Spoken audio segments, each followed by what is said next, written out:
7টা মহাদেশের নাম শুইনাই গেছি, কিন্তু কেউ কি জিগাইছে এইগুলার মানে কি ভাই? আসেন দেখি। এশিয়া সবচেয়ে বড়, সবচেয়ে জনবহুল, আর আমাদের বাড়িঘরও এইখানে। নামের মানে সম্ভবত এসেছে আশির শব্দ থেকে, মানে সূর্য ওঠার দিক, মানে ভাই পূর্ব দিক। এশিয়া বেসিক্যালি বলে সূর্য আমাগো দিক থেইকাই ওঠে, বাকি দুনিয়া লেট। আফ্রিকা, এইটা নাম এসেছে ল্যাটিন কুয়াফ্রে গি থেইকা, একটা পুরনো উপজাতির নাম, আর গিখেক মানে দেশ বা ভূমি, অর্থ দাঁড়ায় আফ্রিদের ভূমি। মানে একদম সোজা কথা, এইটা কারা থাকে সেইটার নামেই নাম। ইউরোপ, নামের মানে ইউরাস কি মানে পূর্ব দিকের হাওয়া, আর গি অপস কি মানে মুখ। সো ইউরোপ বেসিক্যালি বলে আমি পূর্ব দিকের হাওয়ায় চুমু খাই। ক্লাসি। উত্তর আমেরিকা আর দক্ষিণ আমেরিকা দুইটাই এসেছে আমেরিগো ভেসপুচি নামের একজন ইটালিয়ান অভিযাত্রীর নাম থেইকা।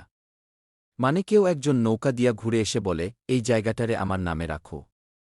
বাকি দুনিয়া বলে ঠিক আছে ভাই, কিছু বললাম না। অস্ট্রেলিয়া, নামের মানে ল্যাটিন কি অস্ট্রেলেস কি মানে দক্ষিণ। অস্ট্রেলিয়া বেসিক্যালি নিজেই বলে আমি নিচেরটা। আন্টার্কটিকা, নামের মানে অ্যান্টার্কটোস কি মানে আর্টিকের উল্টো পাশে। এই নাম এতটাই অলসভাবে রাখা হয়েছে, যেইভাবে আমরা ফোল্ডার বানাই, নিউ ফোল্ডার। নামগুলা বেশিরভাগই একটা কিছু দেখে ফিল দিয়ে রাখা। আর আমরাই সেই ফিলিং নিয়া পড়তেছি ভূগোল। ভিডিওটা ভালো লাগলে দয়া করে বেঁচে থাকুন।